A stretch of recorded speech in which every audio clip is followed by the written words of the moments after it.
الخلد لا تركن لدنيانا ففي الجنان نعيم السعد. muuqaalka wiil yar oo lagu magacaabay Xamza Nasr oo ku geeriyooday weerar ay diyaaradaha ciidamada Yuhuudda ku qaadeen marinka Gaza ayaa noqday mid soo jiitay indhaha caalamka. wuxuu noqday tusaalaha nool ee xasuuqa Yuhuudda ee ku hayso dadka reer Falastiiniyiin.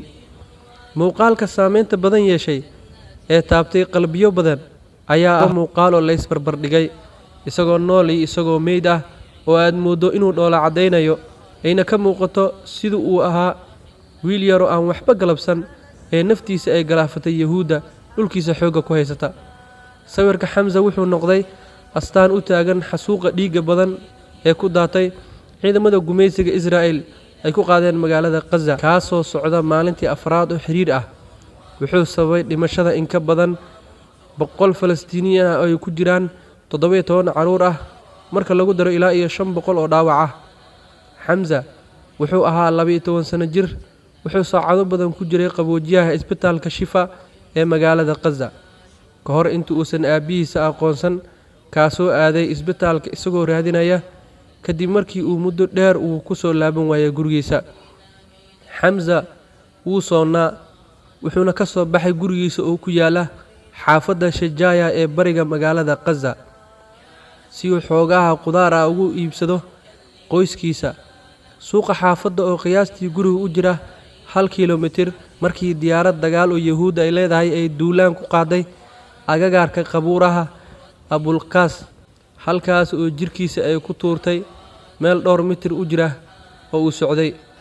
Xamza wuxuu ku noolaa nolol murugo leh laakiin Ilaahay wuxuu u qoray dhamaadkan quruxda badan. wuu shahiiday isagoo sooman wajigiisana waxaa ka muuqatay dhoola cadeyn si muuqaalkiisu astaan ugu noqdo caruurta kale ayuu yiri adeerkiisu oo Abu Yaasir Nasr ahaa. Xamza Nasr waxaa la dhashay 4 caruur ah isagoo ahaa kan shanaad. wuxuu ahaa nin yar marka loo eego da'diisa iyo aqligiisa. dadka oo dhan ayaa jeclaa wuxuuna aad u wanaagsanaa waxbarashada. hooyadiisa oo indhala waxay geeridiisu wiilkeedii yar ku noqonaysaa naxdin qaraacan ah.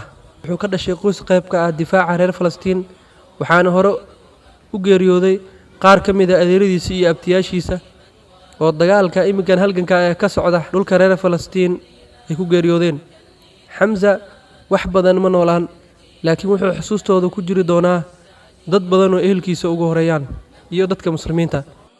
gabagabadii walaalayaal waxaa mudan inaynan halmaamin walaalaheen Baytul Maqdis iyo Gaza iyo Filistiin waa qibladeena u horeysay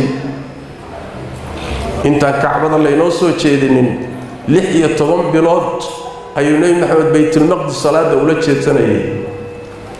waa masrihii nabigeena sallallahu alayhi wasallam waa meeshii loo dheelmay rasuulkeena sallallahu alayhi wasallam. waa masjidkii saddexaad iyo xaramkii saddexaad oo masaajida oo muslimiinta agtooda ku weyna shariicadu in amarta weyneyntooda masjidkii saddexaad waa. wadnuhu inaga yaala haddaan nahay muslimiinta meel kastoon joogno. qadiyada Baytul Maqdis ma aha qadiyad carab kaliya ma aha siday dad badan oo fahamku la gaabtay wax ma garada ay la noqotay. ma aha carab qadiyadeed ma aha kaliya waa muslim qadiyadii waa. meel kasto uu joogo waa qadiyadeena waa. sidaas daraadeed muslimiinta walaalaheena lagu xadgudbay taqriiban 70 sano ka badan la garaacayo la laynayo la tahjiirinayo yahuud iyo ay isugu tageen acwaanteeda.